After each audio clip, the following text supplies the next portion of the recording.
And I love this including of our audience. And in this including of our audience, I'll also just really invite everyone as you're listening, just to really notice what happens in the body, what happens in the system, and just aware. Because that ties in to actually where this journey began. Um, Where? Oh, where? where, aware. I mean, really from taking form. Um, but where something really accelerated in this lifetime, in this, where kind of an urgency of longing really appeared in this lifetime was at the age of 17. I experienced pretty extreme health challenges from the ages of 17 to 19. And during those years, what started to break down or break open, I came up against this idea of God that I had been raised with, which was this external God who could do things or not do things that you pray to for this and that. And really, it was like, God, why are you doing this to me? So there was a God and there was me. And and this feeling of I was being punished. God was doing something horrible to me. And and I remember one morning, maybe around 19 years old, like waking up and the pain of this kind of dual experience of God was just unbearable. And something deeper arose in me and said, I need to know God, like capital K. I need to know what God is. Because there was something that knew that was not, this was painful. This was not loving. This was, so something deeper arose. And I remember that moment, and it really changed my whole life and cast, like, then really life was, I would say at that point, then it was the life of a seeker to know God and not even knowing what this meant, but to know. Mm. And it led me to Quakerism, led me to Buddhism, away from the kind of Christianity I had been raised in with this, here's you, here's God. So I was led to Quakerism, to Buddhism, and to a book by Stephen Levine. I think the first one was A Gradual Awakening or Who Dies? But I was led to his teachings, his books, and just devoured them. It was like this, just his words and his teaching just resonated with this longing part that had known that's not separate. I'd like to interject for just a moment in this appreciation of what you're sharing, just for those who are with us. When Margot speaks of an urgency of this longing, it's like, how do you know that? This urgency of this longing, this wanting greater intimacy with the divine, the pain of separation. Yes, To, like, that was it. yes, just to join her in that. We Mm. all can find that yes in our own way. Tell us more, Margot. I like that you named it as that. It was because that's really what it was. It was the pain of separation that I had been numb to, although in hindsight it had been running my life. But yeah, I mean, there is something about actually turning in and feeling the pain of separation. Whew, painful.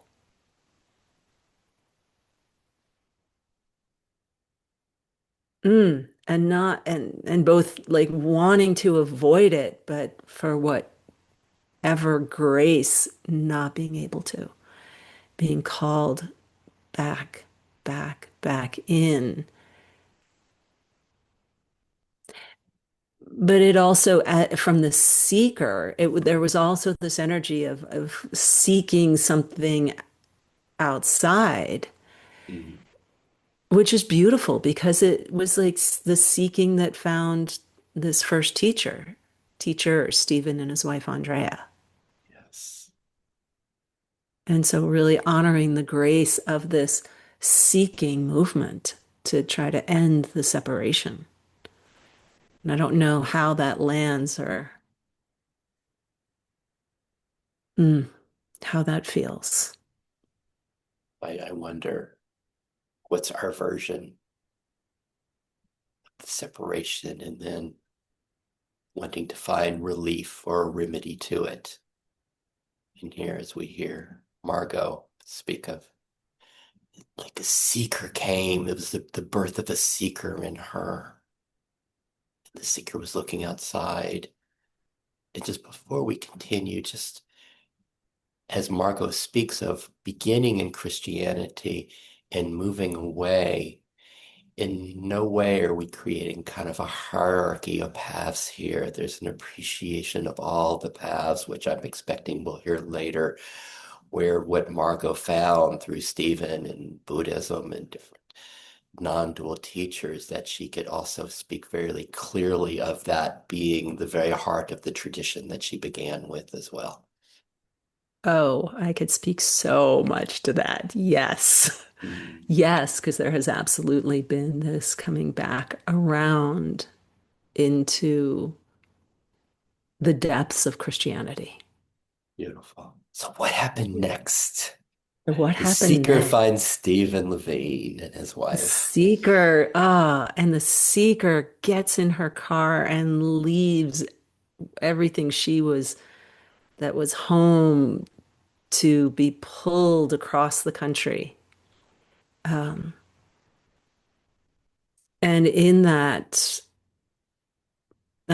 I spent time in New Mexico, and there was a retreat that Stephen and Andrea were hosting in Santa Fe. Um, I had just turned 22 at this point, um, and I asked if I could come to the retreat. It was back in the day, since you're my age, Sid. It was a flyer in a bookstore somewhere. There was no, that's how Grace showed up, a flyer in a bookstore that said that this retreat was happening. And I reached out and asked if I could do anything to work at it so that I could go. And I was welcomed. And during this retreat, so beautiful. So, if those who are familiar with the work of Stephen and Andrea, there's really, Stephen spoke so much of the fear of death and how the fear of death can actually keep us from being fully present, fully alive. And so he really invites us to come close to death. And Was that some of the ways, helpful with this separation and the longing? so over the course of that weekend, he invited many people to speak, people who had had dying experiences and come back to life, to speak of this actually blissful beauty of the the release of this tight grip on identity, this tight grip of separation, so two things happened on this weekend is there were people who could really speak of this their transcendent experiences. And then Stephen led us on through a guided meditation, similar to a dying meditation. These are in his books, and I think other Buddhist teachers. And in this invitation to, mm, how was it? It was really to release the grip on identity at all these different levels. It's like just continuing to open, open, open, open. And in that, there was this absolutely expansive, transcendent experience of formlessness. And this is what I experienced in that, this absolute formlessness, and there no separation.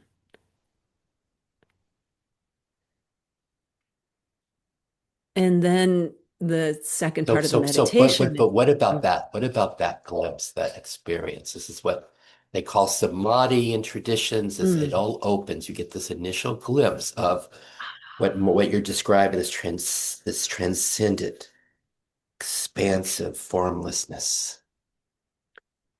And there was like, yes, yes, home. This is what that Mm. seeker had been seeking.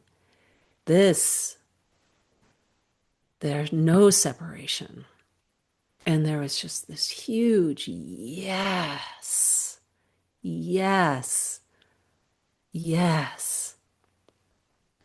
Like, and this was, and remembering of yes, oh, this has always been known. Like this knowing, this is what I, This has always been known. yeah. That was such a there was such the recognition in this yes of like, oh yes, this. Ah. Mm. And then for the second part of the meditation, there's the invitation back into form. And here I could feel the no, no, Uh, no. I don't want to be back into that more contracted experience of form. And I remember in this meditation, as you know, Stephen's kind of walking us back in, and I'm just so open, and I could feel this no, or this like resistance. And I remember like really sitting with this no that was here, and mm, like really having to linger there. This And then what started to come in was like, but you love to dance, and that requires form. And you love the red rocks and the ocean, and that requires form.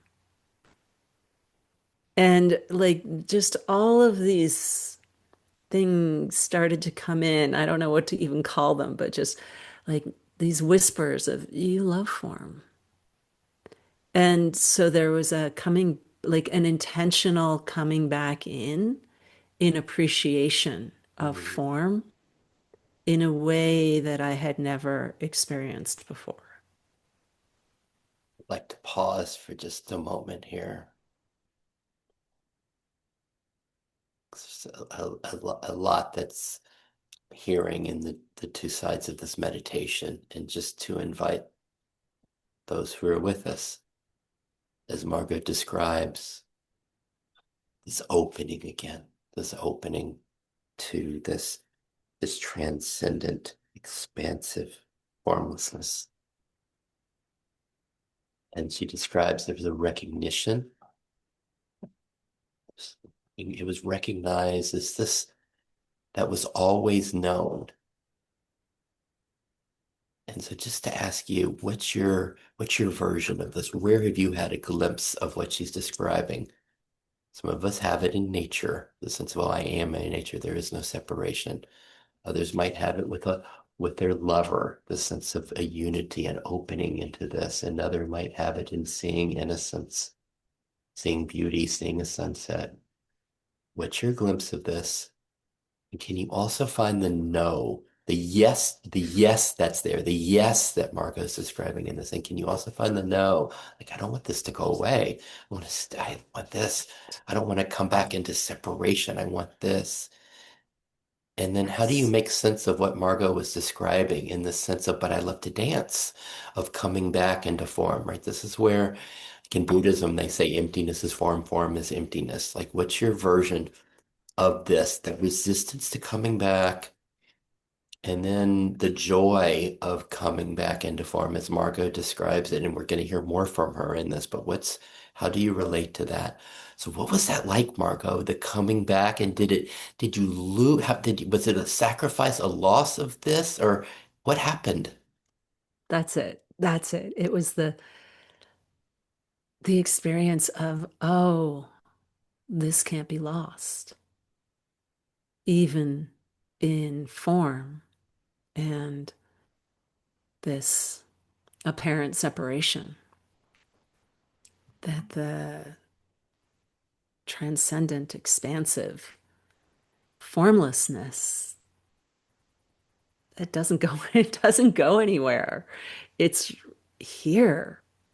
It's in the dance and the breath and the it was just like heart exploded in love for everything, all form. I don't even know how to have the words for this, but like this feeling of no separation, so fully here, even in apparent separation.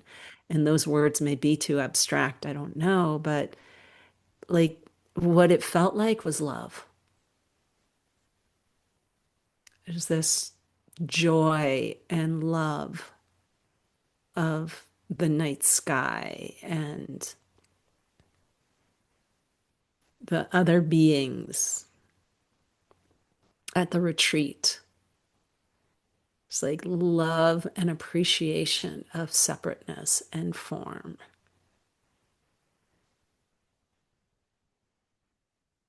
Mm. And a sense of rightness of like, yep, right here, just right here, right now.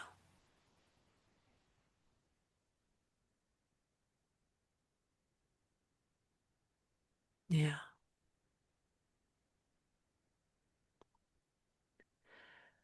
No separation. So fully here, even in this apparent separation.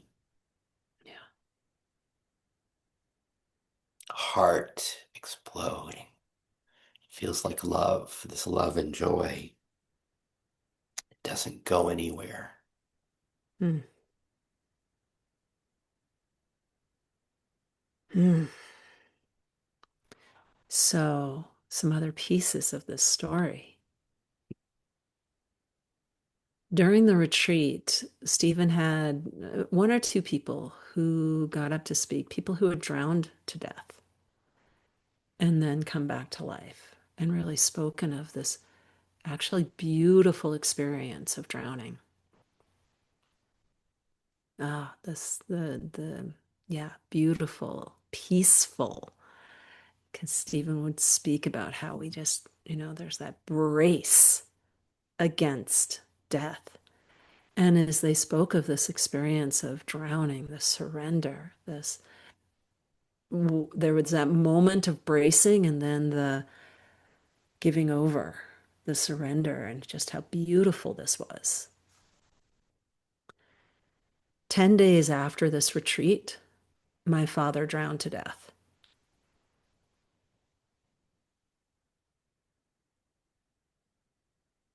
And it was completely unexpectedly, how, as drowning usually is. Ah, And I mean, just the combination of this retreat and being so prepared for this death. And then also the incredible challenges that came with his death on so many levels and so much. There was pain and grief and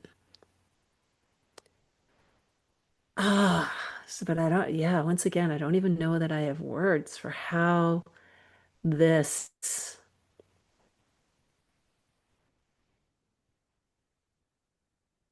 like there was pain, but not suffering.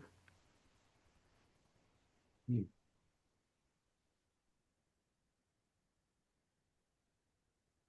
Yeah, there was So what pain, we're there was grief. so we're seeing the embodiment of something that came from this retreat with what was seen, and then when you came back into life, into time, into form from what was seen, and then your father passes. How was there? Yeah, tell us about that. But there wasn't suffering. How was that? How did that happen?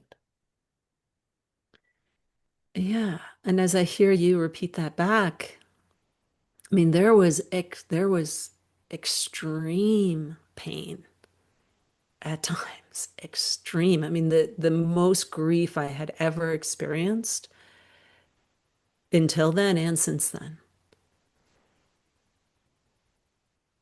But there was also within that this spaciousness, within that this surrender, uh, within that a rightness, even in the no, this shouldn't have happened, and I wish it hadn't, and all the things that came, there was like this sense of rightness, of self energy that was really holding the parts that were now I have IFS language at the time I didn't. So I'm just in this moment sort of putting these pieces together, but like holding the grieving child and mm, there was a deeper knowing that was here, even as there was the grieving and the pain and the family dynamics. Those were not good. And the but this self energy had been so deeply experienced. Yeah, that the parts were and they could be tended to And in this what was the process. flavor of that as the pain, the grief, the family dynamics, all the weather that was coming through and your parts that were triggered. My God, my dad just died, right? The Yeah. parts that were responding to that and the loss. And then there was something that was meeting it that had been that had opened. And we call it self and IFS, but whatever your word is for that. And what was the flavor of this that could hold and meet all of that? Mm.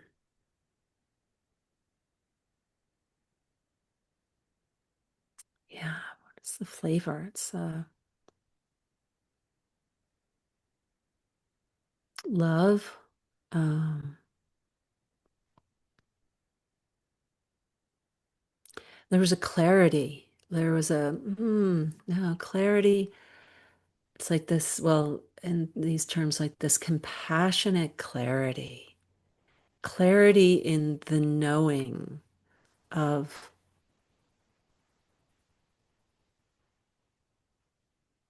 what we are, and this love, this compassion. There was this capacity really to just meet whatever was showing up, to meet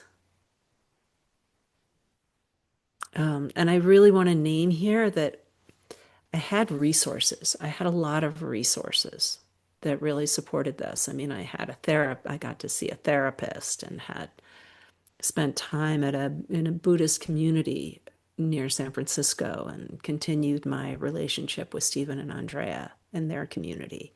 And I really want to name just how much support there was because I had resources to access this support to really continue this anchor in Mm. self energy.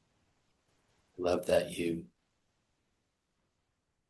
appreciating and celebrating that and the gratitude for that, the resources and the support that were there for you during this most difficult time.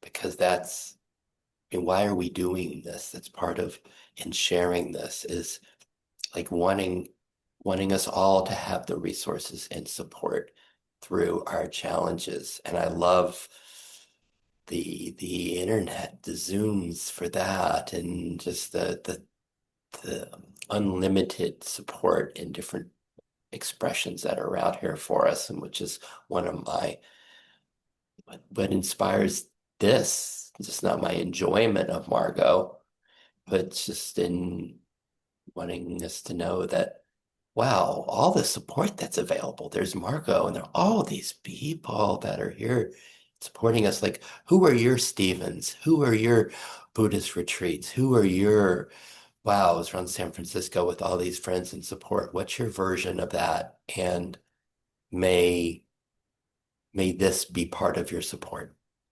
Yeah. Yes. I actually love that we're speaking of this and you asked like what is the flavor?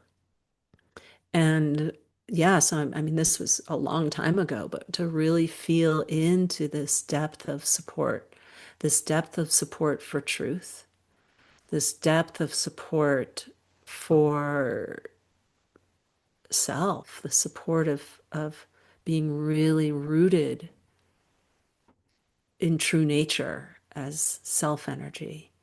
And yeah, so I'm feeling that right now. Actually, as I'm speaking of it, like I'm feeling the Buddhist community. I'm feeling Stephen and Andrea and their community and feeling the communities that of so connection, this connection and being part of grief groups. And I remember we started a dead parents gathering. That was so powerful for people who were relatively young who had lost a parent. So really, yeah, feeling into this connection and community and this support on this level. Yes. Mm, I'd like to end this as you use some of your descriptions of this connection, this love, this true nature. It's like as you hear Margot's words, replace them with whatever works for you. There isn't a sense of, well, this word is the right word, this compassion that's here, this love that's here, this divine, this beingness, this truth, whatever describes this that's untouched, this that is a place of mm. refuge, this that's always here in each of us. Just want to invite all of our friends who are with us to. This isn't about just enjoying Margot. I'm hoping this is a facilitation that you're coming along with us in this, with your words and how this plays in your system. Tell us more, Margot. Yeah. And so also to speak to like, there was all of this energy just railing against life Mm, as well, even from this place of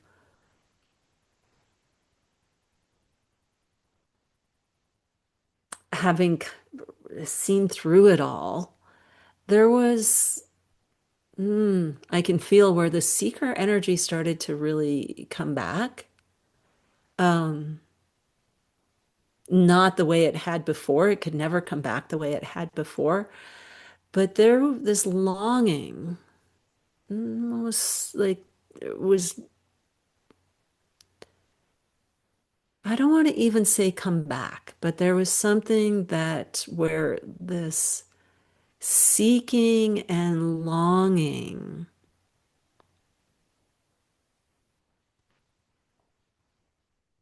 mm, this energy, something was being pulled even deeper, even deeper. There we As it go. was being pulled even deeper, what was what was it? What was it longing for? What was being touched? What was the Yeah. deeperness? It was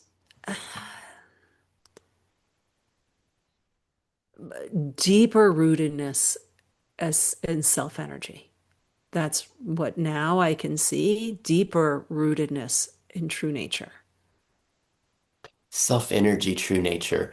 And how would you translate it? Now, what was the experience of it? Is it love? Is it causeless okayness? Is it unity, connectedness, peace? Well, at that time, what would I have? I would not have, I'm not sure what words I would have. It was like I wanted to get back to that experience I had with Stephen and Andrea, but I Transcendent, want, expansive formlessness yeah, were your words then. yes, yeah. So it's like there was, yeah, there's this part of me that's like, this is not making any sense. But there was something longing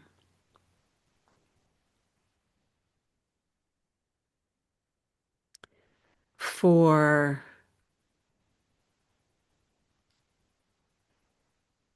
because there was this sense of like, oh, there should be, there's like a final transcendence where it all stops. I think this was that part that was like no to form. There was still some of that like, it's hard here in form on this planet. So how about that?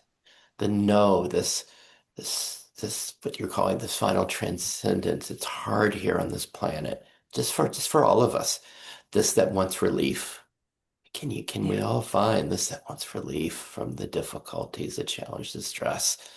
And then when we touch this relief that's here, then wanting more of it, just if we can follow this exquisite longing in Margot, and how is it not just Margot's longing, but it's this longing of life? yeah, yeah. This longing of life. I like the way you put it that way. Because there was this longing for a relationship that would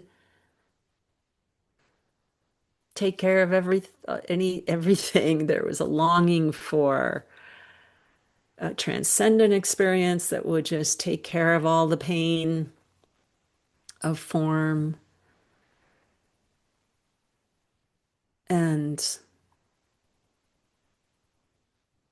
yeah, so I can feel where like yeah, the seeker energy was still bubbling, was still moving.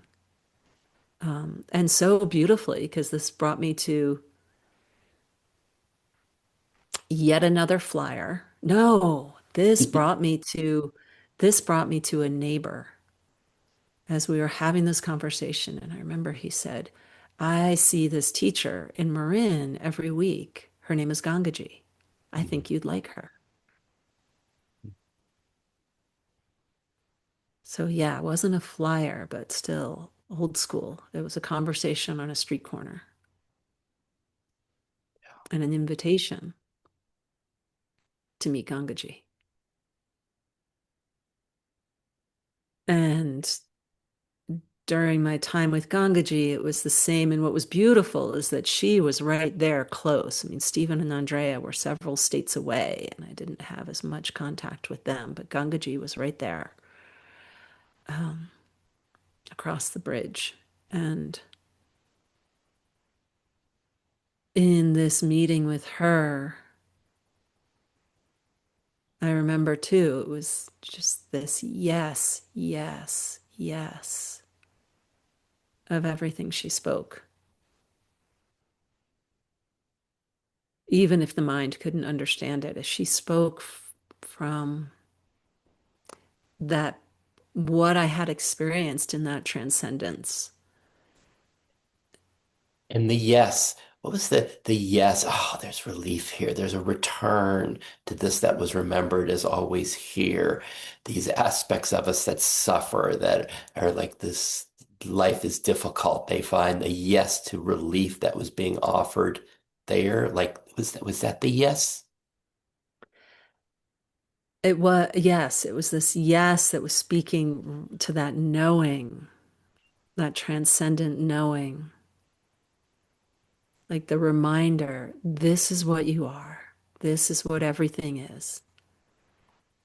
It was that reminder of, oh, yeah, oh, yes. Because there had been some parts that had gotten in and there was a forgetting.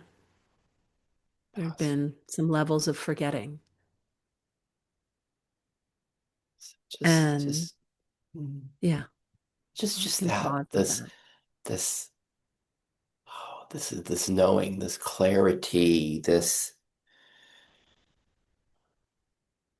We are this love, we are this compassion, this knowing, the resting there, and then a forgetting, a forgetting. We all can just how does that happen for each of us? This, oh, there's peace, there's love, there's compassion, there's care, there's okayness. Well, that's my nature. I'm resting there. And then the forgetting. Oh, but gosh, all this that I have to do, the stress, oh gosh, the Mm, contractions, the forgetting. mm.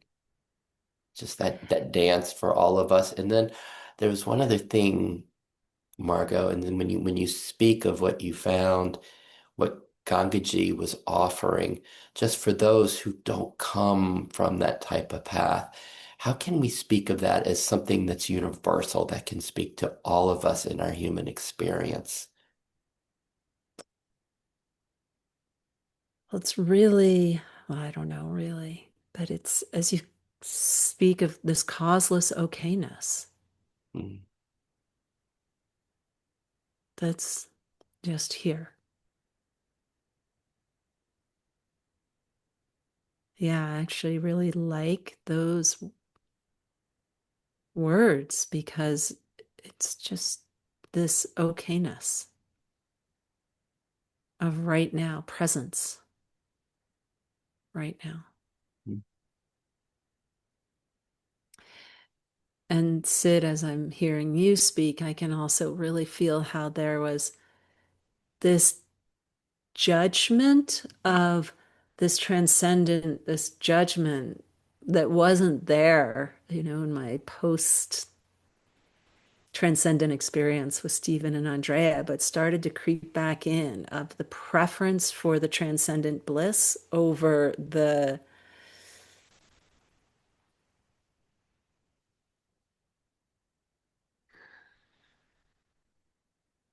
pain that can come with separation in form. And so there was this, this is preferred, and there was this is a problem. And this is I think this is where that longing for let's just have this all the time. Yeah, so that's what started to kind of recrystallize. mm. But definitely there was this preference. This is Yes. better than this. I love this, Marco, and I love how we're just slowly going through this journey and the sense of the pref. Oh my gosh, I've touched this transcendent bliss. Oh my God, this is better than anything that I've ever tasted. I want that. I have a preference for that, and so of course I want that over separation, suffering, longing. I want this.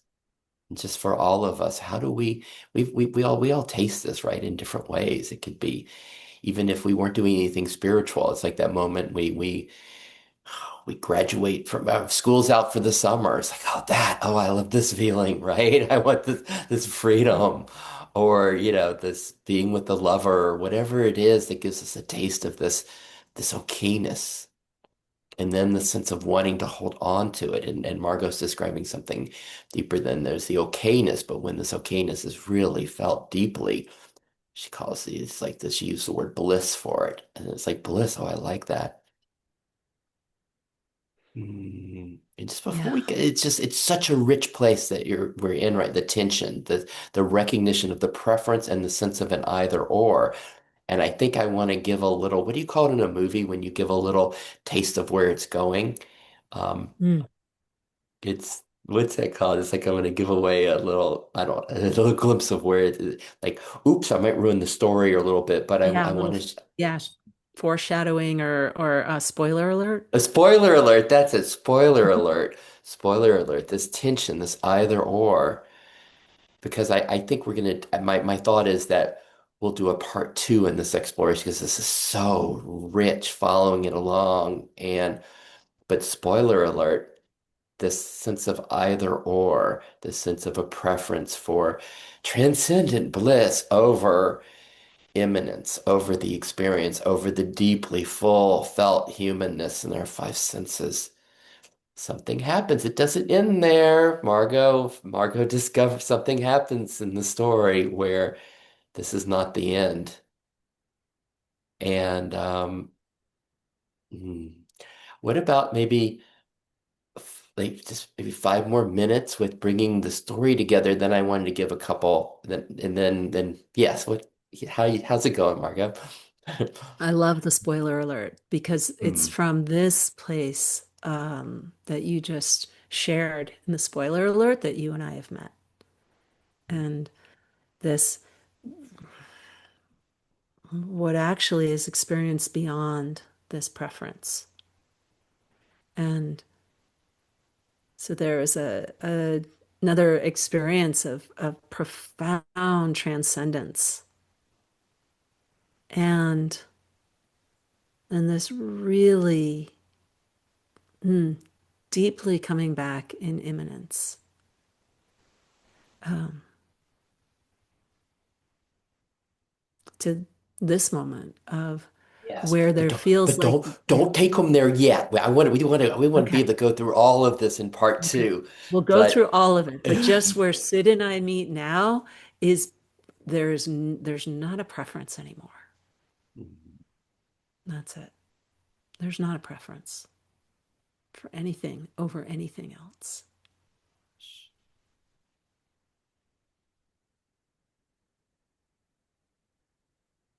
Yeah. And yes, we can just leave that as, well, yes. And just again, at this juncture where we are in the story, we are at a place of extreme preference for yes, the resolution, the relief, the bliss of being. yeah, for that transcendent formlessness. Yes. Yes. So we're at this place of preference. Wow. I want to suggest that this is Margot and I've worked with hundreds of people in this, right? This is our thing. And it seems to me that there's something very universal in where we're kind of ending this first part in the preference. Especially when as we get tastes of this, it can be from church, it can be from psychedelics, it can be from we get tastes of this, and then the preference. Oh, that's what I want. I want to stay there. Yeah. And we're gonna get to part two, which is gonna be such an exquisite subtlety. I mean, how do you get from here to this like preference to where Margot was saying where she is now, where where there's not a preference. Yeah. Everything's welcome, everything included, fully transcendent, fully immanent. Mm. Yeah. Yeah. Oh So my that's part two. gosh. That's part two of the journey. Yay. Yeah. Uh, I would like in the meantime, just if if people are wanting to read your writings, to connect with your work, what's the best way? Would you like to share your website or anything you'd like to share? Because I don't want to leave people hanging too much for the second part. Yeah. Yeah. So my website is Margot Lynn Gedert, and there's a T on Margot. So margotlynngeddert.com. And there are writings, invitations. I work with folks one on one. I do groups. They used to be monthly. Now, for new people, they're going to be probably quarterly. And I love working in groups. But yeah, so I'm available in different capacities, and I would love for people to reach out and connect. And I'd also like to share it's a real joy collaborating with Margot.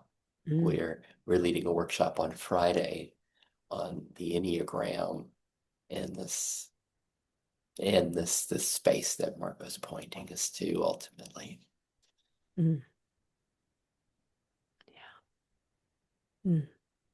Any final words, Margot, on any final words? I'm just grateful actually for this space to slow things down and actually feel in to what brought us here together, because I'm really honoring all of the aspects of this journey, the lost and found and preference and resistance, like really, really honoring all of this. So I'm grateful for you, Sid, and for this space and our connection. Me too. I hope you who are with us are enjoying this as much as I am. It's like just following, feeling along with Margot as she's described the longing, the what opens and then the closing again, the yes and the no, the yes and the no.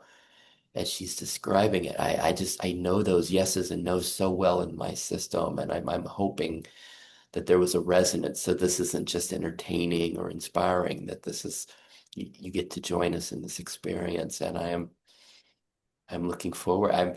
It's like, gosh, I have to wait for the sequel for part two. I'm I want to like where does the story go? And I'm looking forward to that. Thank you everyone for being with us. Thank you so much. And Margot, I'm so Mm, grateful for our friendship and our exploration of this. And thank you for today. yeah, thank you.